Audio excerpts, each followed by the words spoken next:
PG എക്സാമും കാര്യങ്ങളും കഴിഞ്ഞ പാടെ തന്നെ ഞാൻ B.Edന് അഡ്മിഷൻ എടുത്തതിന് അങ്ങനെ ഫസ്റ്റ് ക്ലാസ്സിന് പോയപ്പോൾ തന്നെ പ്രിൻസിപ്പളെ ക്ലാസ്സും അതുപോലെ കുറേ കാര്യങ്ങൾ പറഞ്ഞു തരലേനു. രണ്ടാമത്തെ ദിവസം തന്നെ നല്ല ഗെയിമും ആക്ടിവിറ്റീസ് ആയിരുന്നു കേട്ടോ.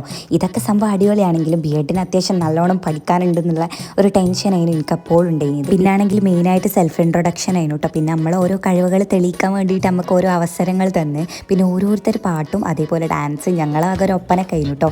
അതിൻ്റെ വീഡിയോസ് ഒന്നുമില്ല. പിന്നെ ഞാണെങ്കിൽ എനിക്ക് രണ്ടാമത്തെ ദിവസം തന്നെ ഒരു ലോഡ് ഫ്രണ്ട്സുകളെ കിട്ടിയിരുന്നു. എനിക്കാണെങ്കിൽ ആകെയുള്ള ഒരു ടെൻഷൻ ഇനി എപ്പോഴാണ് ഒന്ന് ഫ്രണ്ട്സൊക്കെ ആവുക, പെട്ടെന്ന് കിട്ടുമോ എന്നൊക്കെ ഉള്ള ഒരു പേടിയിരുന്നു. രണ്ടാമത്തെ ദിവസം ആയപ്പോഴത്തേനും ഒന്നല്ല ഒരു 5-6 ഫ്രണ്ട്സുകളെ എനിക്ക് കിട്ടിയിരുന്നു. ഞങ്ങൾ വെറുതെ ഇൻ്റർവെല്ലിൻ്റെ ടൈമിന് കോളേജിൻ്റെ ചുറ്റുപാടൊക്കെ എങ്ങനെയാണെന്നൊക്കെ അറിയാൻ വേണ്ടിയിട്ട് പുറത്തൊക്കെ പോയി. അവിടെ ആണെങ്കിൽ ഊഞ്ഞാലി അതൊക്കെ ഉണ്ട്. കുറേ ഏറെ ഊഞ്ഞാലൊക്കെ ആടി ഞങ്ങൾ വീണ്ടും ക്ലാസ്സിലേക്ക് പോയേ. പിന്നെ ഈ കാണുന്നതൊക്കെയാണ് എൻ്റെ പുതിയ ഫ്രണ്ട്സ് കേട്ടോ. പിന്നെ അതൊക്കെ കഴിഞ്ഞ് ഞങ്ങൾ കുറച്ച് നേരം ക്ലാസ്സിലിരുന്ന് ഒരു 4 മണിയൊക്കെ ആകുമ്പോഴത്തേന് ജനഗണമനൊക്കെ ചൊല്ലിയിട്ട് ഞങ്ങൾ നേരെ വീട്ടിലേക്ക് പോയിട്ട് അപ്പോഴത്തേന് കറണ്ട് പോയി. അപ്പോൾ ഇത്രയുള്ളൂ. Okay, by.